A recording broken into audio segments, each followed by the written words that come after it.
कभी कभी किसी भूखे को खिलाई गई एक रोटी इंसान की पूरी तकदीर बदल देती है। गांव का नाम था रामगढ़, जहां समय मानो थम सा गया था। कच्ची गलियों में धूल उड़ती थी और गरीबों की झोपड़ियों में सपनों से ज्यादा चिंता बसती थी। इन्हीं झोपड़ियों में एक 24 साल का युवक रहता था, रघु। रघु का जीवन कठिनाइयों से भरा था। उसका पिता बचपन में ही चल बसा और मां ने मेहनत मजदूरी कर उसे बड़ा किया। लेकिन किस्मत ने जैसे रघु से कोई दुश्मनी पाल ली थी। जहां भी नौकरी के लिए जाता, उसे खाली हाथ लौटना पड़ता। 2 वक्त की रोटी भी कभी पूरी मिलती तो कभी नहीं। एक दिन दोपहर की तपती धूप में रघु अपने पुराने जूतों को घसीटते हुए काम की तलाश में गांव से बाहर निकला। जेब में केवल 5 रुपए थे और पेट में सुबह से कुछ भी नहीं गया था। उसका चेहरा थका हुआ था, पर आंखों में अब भी उम्मीद की एक छोटी सी लौ बाकी थी। जैसे ही वह पीपल के पुराने पेड़ के पास पहुंचा, वहां उसे एक बूढ़ा फकीर दिखा। फकीर के बदन पर पुराने फटे कपड़े थे, चेहरे पर झुर्रियां और आंखों में अजीब सी शांति। वह मिट्टी पर बैठा था और उसके सामने एक टूटा कटोरा पड़ा था, खाली। फकीर ने रघु की ओर देखा और धीमे स्वर में कहा, बेटा, कुछ खाने को मिलेगा क्या? रघु एक पल को रुका। खुद उसके पास कुछ नहीं था, पर उसकी मां ने चलते समय एक सूखी रोटी और थोड़ा सा गुड़ कपड़े में बांध कर दे दिया था, यह कहकर, बेटा, रास्ते में भूख लगे तो खा लेना। रघु ने अपनी मां की दी हुई पोटली खोली और बिना एक पल की देरी किए वो रोटी और गुड़ उस फकीर को दे दिया। फकीर ने कांपते हाथों से रोटी ली, आंखें मूंद ली और खाने से पहले सिर आसमान की ओर उठाकर बस इतना कहा, जिसने आज भूखे को खिलाया, उसकी किस्मत अब बदलने वाली है। खुदा तुझे वो देगा जो तूने कभी मांगा भी नहीं। रघु मुस्कुराया, जैसे कुछ समझ नहीं पाया हो। वह बस इतना बोला, बाबा, बस दुआ में याद रखना, और आगे बढ़ गया। लेकिन रघु को नहीं पता था कि उसी पल से उसकी जिंदगी की रेखाएं बदल चुकी थीं। उसकी तकदीर की किताब में अब कुछ ऐसा लिखा जाने वाला था जिसे सुनकर पूरा गांव दंग रह जाएगा। रघु फकीर को रोटी देकर जब आगे बढ़ा तो उसके मन में कोई खास बदलाव नहीं था। वो सोच रहा था कि घर लौटकर मां को क्या जवाब देगा। काम नहीं मिला कि वही पुरानी बात। लेकिन फकीर की बात उसके कानों में गूंज रही थी, जिसने आज भूखे को खिलाया, उसकी किस्मत अब बदलने वाली है। रघु गांव के बाहरी हिस्से में बने पुराने बस अड्डे की तरफ बढ़ा। वहां से शहर जाने वाली बसें निकलती थीं और उसे उम्मीद थी कि शायद कोई छोटा मोटा काम शहर में मिल जाए। लेकिन जैसे ही वह वहां पहुंचा, एक सफेद कार जोर की आवाज से आकर रुकी। कार से एक उम्रदराज सज्जन निकले, चमचमाते सफेद कुर्ते में, आंखों पर चश्मा और चेहरे पर तेज। उन्होंने रघु को देखा और पास बुलाया। बेटा, तुम यहां क्या कर रहे हो? रघु झिझकते हुए बोला, साहब, कोई काम की तलाश में निकला हूं, बस कहीं मजदूरी या कुछ भी। उस आदमी ने ध्यान से उसे देखा, फिर मुस्कुराकर कहा, मुझे एक ईमानदार लड़का चाहिए जो मेरे बाग बगीचे और गोदाम का ध्यान रख सके। रहने खाने की व्यवस्था भी मेरी तरफ से होगी। तुझे मंजूर है? रघु की आंखें भर आईं। ऐसा मौका उसे कभी नहीं मिला था। वह बिना सोचे झुककर बोला, साहब, ये तो मेरे लिए सौभाग्य होगा। वह सज्जन कोई मामूली व्यक्ति नहीं थे। उनका नाम था धर्मपाल सिंह, पूरे जिले के सबसे बड़े अनाज व्यापारी। उनके फार्म हाउस में काम करने का मतलब था पक्की नौकरी, अच्छा खाना और एक सुरक्षित ठिकाना। रघु को उसी समय उनके साथ गाड़ी में बिठा लिया गया। गांव वालों की आंखें हैरानी से फटी की फटी रह गईं। जो लड़का अभी तक दाने दाने को मोहताज था, वह अचानक शहर के सबसे बड़े आदमी की कार में बैठ गया। शाम होते होते रघु एक सुंदर से फार्म हाउस में था। वहां के नौकरों ने उसे साफ कपड़े दिए, गर्म खाना परोसा और आराम करने को एक कमरा दिया। रात को बिस्तर पर लेटे हुए रघु की आंखों से आंसू बह निकले। उसे मां की बात याद आई, बेटा, भूखे को खाना देना कभी व्यर्थ नहीं जाता। और साथ ही फकीर के वो शब्द, खुदा तुझे वो देगा जो तूने कभी मांगा भी नहीं। अगली सुबह उसकी जिंदगी में एक और मोड़ आने वाला था। ऐसा मोड़ जो न सिर्फ उसकी किस्मत बल्कि उसके दिल को भी बदल देगा। क्योंकि अब उसकी जिंदगी में आने वाली थी वो लड़की जो रघु के जीवन को नए मायने देने वाली थी। अगली सुबह रघु की आंख एक मीठी सी खुशबू और पक्षियों की चहचहाहट से खुली। फार्म हाउस की वह पहली सुबह उसके जीवन की सबसे सुकून भरी सुबह थी। उसे यकीन नहीं हो रहा था कि वो अब एक नरम गद्दे पर साफ कमरे में भरपेट खाना खाकर सोया है। फार्म हाउस के नौकरों ने उसे बताया कि मालिक की बेटी शहर से वापस आ रही है और आज वो फार्म हाउस पर रुकेगी।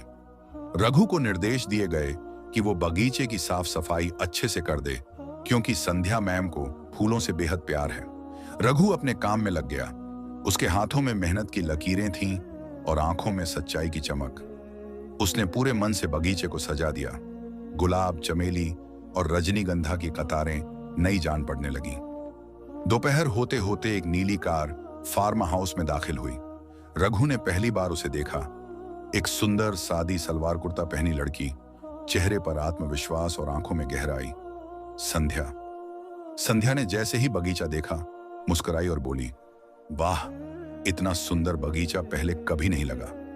पास खड़े मैनेजर ने तुरंत कहा, यह सब रघु का काम है मैम। नया लड़का है लेकिन दिल से मेहनती। संध्या ने रघु की ओर देखा और पहली बार किसी ने उसकी मेहनत की तारीफ की थी। रघु थोड़ा झेंप गया, लेकिन उसकी आंखों में चमक आ गई। कुछ दिनों में संध्या को रघु की ईमानदारी, मेहनत और स्वभाव पसंद आने लगा। वो कभी कभी उससे बगीचे के बारे में पूछती, फूलों के नाम जानती और रघु बड़ी सादगी से जवाब देता। रघु को भी कुछ महसूस होने लगा था, लेकिन वो जानता था, मैं कौन, बस एक नौकर और वो एक बड़े आदमी की बेटी। ये फासला बहुत बड़ा है। एक शाम संध्या बगीचे में अकेली बैठी थी। जब रघु पानी देने आया, वो मुस्कुराकर बोली, तुम हमेशा इतने शांत क्यों रहते हो रघु? कोई सपना है तुम्हारा? रघु ने पहली बार आंखें उठाकर उसकी ओर देखा और कहा, थी एक ख्वाहिश, बस मां को 2 वक्त की रोटी देना और चैन से जीने देना। अब तो लगता है खुदा ने वो भी सुन ली। संध्या कुछ देर उसे देखती रही, फिर हल्की मुस्कान के साथ बोली, हो सकता है खुदा तुम्हारे लिए कुछ और भी सोच रहा हो। उस पल कुछ बदला। फकीर की दुआ का असर अब सिर्फ रोटी और नौकरी तक सीमित नहीं था। वो दुआ अब दिलों तक पहुंच रही थी। वो शाम बस यूं ही नहीं थी। रघु और संध्या के बीच कुछ ऐसा बीज बो गया था जो वक्त के साथ एक अनकहे रिश्ते का रूप लेने वाला था। दोनों ने कुछ नहीं कहा, लेकिन आंखों की वो हल्की सी झलक, वो मुस्कान, सब कुछ कह गई। अगले कुछ हफ्तों में संध्या का फार्म हाउस पर रुकना बढ़ गया। वो अब अक्सर बगीचे में रघु के साथ बैठ जाती। कभी किताब पढ़ती, कभी फूलों पर बात करती और कभी कभी तो बस चुपचाप रघु को काम करते देखती रहती। रघु अब खुद को बदलते हुए महसूस कर रहा था।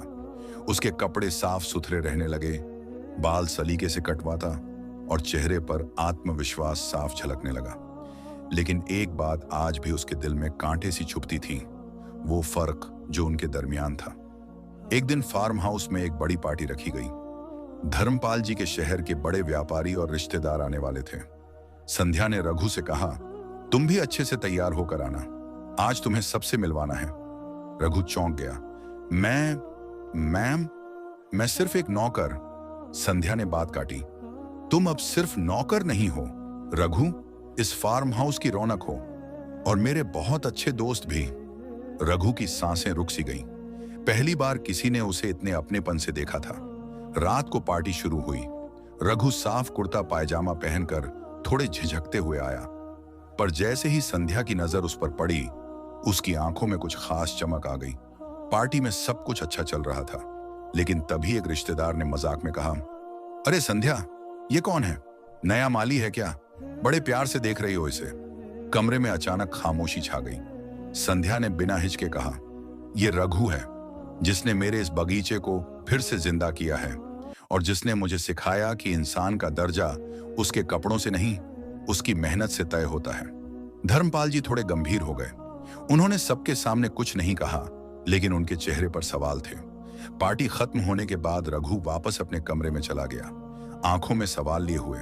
रात को संध्या चुपचाप उसके पास आई और बोली, रघु, अगर एक दिन मैं कहूं कि मैं तुम्हें अपना जीवन साथी बनाना चाहती हूं, तो क्या तुम मेरे साथ चलोगे? रघु की आंखों में आंसू थे, लेकिन होंठों पर मुस्कान।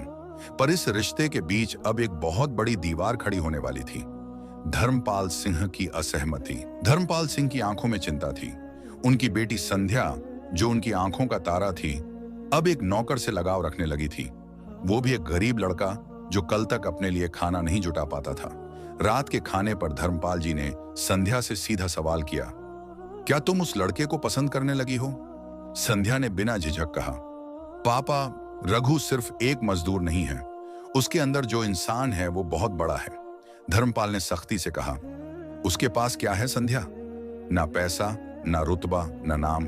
तुम जानती हो, हमारे समाज में ऐसे रिश्तों की कोई जगह नहीं। संध्या की आंखों में आंसू आ गए, लेकिन आवाज स्थिर रही। अगर इंसान की कीमत उसकी जेब से लगाई जाती है तो दुनिया में कभी सच्चा रिश्ता बन ही नहीं सकता। इधर रघु को संध्या ने सब बता दिया। वो चुप रहा, फिर बोला, मैं तुम्हें इस हालात में नहीं डाल सकता। संध्या, तुम अपनी दुनिया की हो, मैं अपनी। मैं जानता हूं तुम्हारे पापा क्या सोचते हैं, और वो गलत भी नहीं है। संध्या ने उसका हाथ पकड़ा और कहा, रघु, मैंने तुम्हें चुना है तुम्हारे सच्चे दिल की वजह से। अगर तुम्हें खुद पर भरोसा है तो इस दुनिया को झुका सकते हो। बस एक बार अपने कदम मत पीछे खींचना। रघु ने उस रात अपने कमरे में फकीर की दी हुई दुआ को याद किया। खुदा तुझे वो देगा जो तूने कभी मांगा भी नहीं। सुबह होते ही रघु ने तय कर लिया, वो अपने प्यार के लिए लड़ेगा, लेकिन सम्मान के साथ। कुछ ही दिनों में रघु ने फार्म हाउस के सभी कामों में इतना अनुशासन और निष्ठा दिखा दी कि धर्मपाल जी भी अंदर से प्रभावित होने लगे। एक दिन उन्हें सुनाई दिया कि रघु बिना किसी कहे गोदाम में देर रात तक हिसाब किताब संभाल रहा है। धीरे धीरे एक व्यापारी दोस्त ने धर्मपाल जी से कहा, भाई साहब, आपका वो नया लड़का रघु कमाल का निकला, ईमानदारी से पूरा काम संभाल रहा है। मैंने उसे बाजार में डील करते देखा, बहुत समझदारी है उसमें। धर्मपाल चुप हो गए। इधर संध्या और रघु दूर दूर रहते, लेकिन उनके दिल और मजबूत हो चुके थे। फिर एक दिन ऐसा आया जब गांव में एक बड़ी व्यापारिक सभा हुई और धर्मपाल जी ने पूरे गांव के सामने वो ऐलान कर दिया जो सबके लिए चौंकाने वाला था। गांव के चौपाल में उस दिन चहल पहल थी। धर्मपाल सिंह ने अपने फार्म हाउस में व्यापारियों, गांव के मुखिया और आसपास के प्रतिष्ठित लोगों को बुलाया था। सब सोच रहे थे कि शायद कोई नई जमीन की खरीद या व्यापार का बड़ा ऐलान होगा, लेकिन हकीकत कुछ और थी। मंच पर खड़े होकर धर्मपाल सिंह ने माइक संभाला। मैं आज एक बहुत महत्वपूर्ण घोषणा करने जा रहा हूं। ये मेरे जीवन का सबसे बड़ा फैसला है और शायद सबसे कठिन भी। पूरा गांव सन्नाटा ओढ़े बैठा था। मैं एक ऐसे इंसान को अपनी बेटी की जिंदगी सौंपने जा रहा हूं जो मेरे फार्म हाउस में एक मजदूर की तरह आया था, लेकिन उसकी मेहनत, ईमानदारी और इंसानियत ने मेरा दिल जीत लिया। सबकी निगाहें घूमी और रघु, जो एक कोने में खड़ा था, अचानक सबका केंद्र बन गया। हाँ, धर्मपाल सिंह ने कहा, मैं अपनी बेटी संध्या का रिश्ता रघु से तय करता हूं। कुछ क्षणों तक वहां सन्नाटा छाया रहा। फिर धीरे धीरे तालियां बजने लगी। कुछ हैरान थे, कुछ खुश और कुछ अब भी चुप। लेकिन उस तालियों में सबसे गूंजदार थी रघु की मां के आंसुओं की आवाज, जो चुपचाप पीछे खड़ी थी। रघु वहीं खड़ा रह गया। उसकी आंखें भर आईं। वो एक शब्द भी नहीं बोल पा रहा था। संध्या पास आई, उसका हाथ थामा और मुस्कुराकर कहा, आज फकीर की दुआ पूरी हो गई रघु। रघु धीरे से बोला, मैंने कभी मांगा भी नहीं था इतना, पर खुदा ने सब दे दिया। गांव में यह शादी एक मिसाल बनी। किसी गरीब लड़के का अमीर लड़की से शादी करना, वो भी समाज के सामने इज्जत के साथ, यह आसान नहीं था। लेकिन रघु ने जो कमाया था वो पैसा नहीं, विश्वास था। शादी की रात जब रघु अकेले खड़ा आसमान की ओर देख रहा था, उसने फकीर के शब्दों को फिर दोहराया, जिसने भूखे को खिलाया, खुदा ने उसकी झोली भर दी। लेकिन कहानी यहां खत्म नहीं हुई, क्योंकि अब रघु को सिर्फ एक अच्छा पति नहीं, बल्कि एक ऐसा इंसान बनना था जो इस समाज को दिखा सके कि किस्मत सिर्फ खून में नहीं, कर्म में होती है। रघु और संध्या की शादी ने पूरे गांव में एक मिसाल कायम कर दी थी। लेकिन जैसे ही शादियों की चमक धमक और मिठाइयों की मिठास थोड़ी कम हुई, जिंदगी ने एक नया पन्ना खोला, जिम्मेदारियों और समाज की असल परीक्षा का। अब रघु न सिर्फ धर्मपाल फार्म हाउस का वारिस था, बल्कि पूरे व्यापार की देख रेख की जिम्मेदारी भी उसके कंधों पर थी। जहां कल तक वो एक माली था, अब लोग उसे मालिक कहकर पुकारने लगे। पर बदलाव सबको हजम नहीं होते। गांव के कुछ लोग अब भी फुसफुसाते थे, अरे वो माली रघु अब फार्म हाउस का मालिक बन गया। किस्मत का खेल है भाई, वरना कहां वो और कहां संध्या। इन बातों से रघु का मन जरूर दुखी होता, लेकिन वो कुछ नहीं कहता। संध्या हमेशा उसके साथ खड़ी रहती और कहती, रघु, लोग क्या कहते हैं, ये मायने नहीं रखता। हम क्या करते हैं, यही असली जवाब है। रघु ने खुद को अपने काम में झोंक दिया। उसने खेतों में नई तकनीक लानी शुरू की, गोदामों का हिसाब डिजिटल करवाया और मजदूरों के लिए अच्छी तनख्वाह तय की। कुछ ही महीनों में फार्म हाउस की कमाई दोगुनी हो गई। एक दिन धर्मपाल जी बीमार पड़ गए, अस्पताल में भर्ती थे। डॉक्टर ने कहा, अब उन्हें ज्यादा देखभाल की जरूरत है। रघु हर दिन उनके पास बैठता, दवाई देता और उनके पैरों की मालिश करता। धर्मपाल की आंखों में नमी थी। बेटा, उन्होंने धीमे से कहा, मैं गलत था। मैंने तुझे बाहरी आंखों से देखा, अंदर की रोशनी नहीं देखी। रघु ने उनका हाथ थामते हुए कहा, आपने मुझे बेटी दी, इज्जत दी, भरोसा दिया। इससे बड़ा इनाम क्या होगा बाबूजी?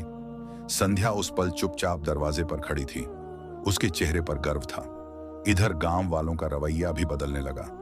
रघु अब उन्हें सिर्फ एक मेहनती लड़का नहीं, बल्कि एक इंसानियत की मिसाल लगने लगा था।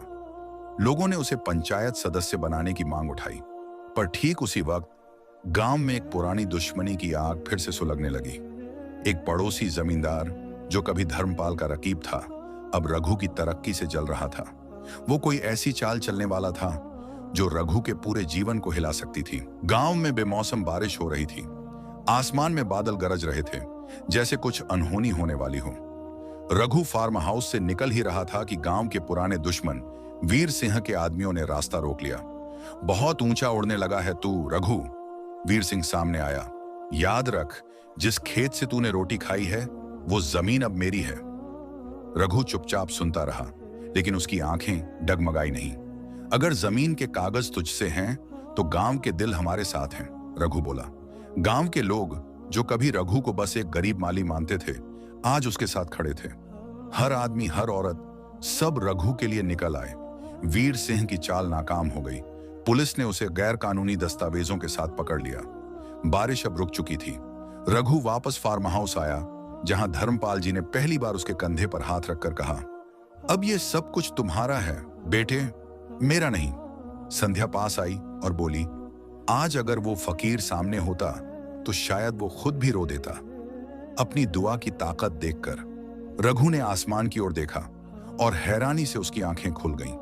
पीपल के पेड़ के नीचे वही बूढ़ा फकीर खड़ा था, सिर झुका, हाथ में वही पुराना कटोरा, लेकिन इस बार वो मुस्कुरा रहा था। रघु दौड़कर उसके पास गया। बाबा, आप वापस आ गए? फकीर ने सिर हिलाया और कहा, मैं गया ही कब था बेटा, तू जहां जहां सच्चाई से चला, मैं तेरे साथ था। रघु की आंखों से आंसू गिरने लगे। मैं आपको कुछ दे नहीं पाया। फकीर हंस पड़ा। तूने भूखे को रोटी दी थी बेटा, वो रोटी खुदा के दरबार में सबसे बड़ा नजराना होती है। अगले पल रघु ने इधर उधर देखा। फकीर गायब था। पीछे सिर्फ वो मिट्टी पर रखा कटोरा था और उसमें रखा हुआ वही एक टुकड़ा गुड़ जो रघु ने सालों पहले दिया था। सूखा नहीं, बल्कि ताजा, जैसे अभी रखा गया हो। रघु मुस्कुराया, आंखें बंद की और सिर झुका लिया। अंतिम पंक्ति, कभी किसी भूखे को रोटी दे देना, हो सकता है वो फकीर हो और तुम्हारी किस्मत खुदा के पास पहुंचा दे। समाप्त।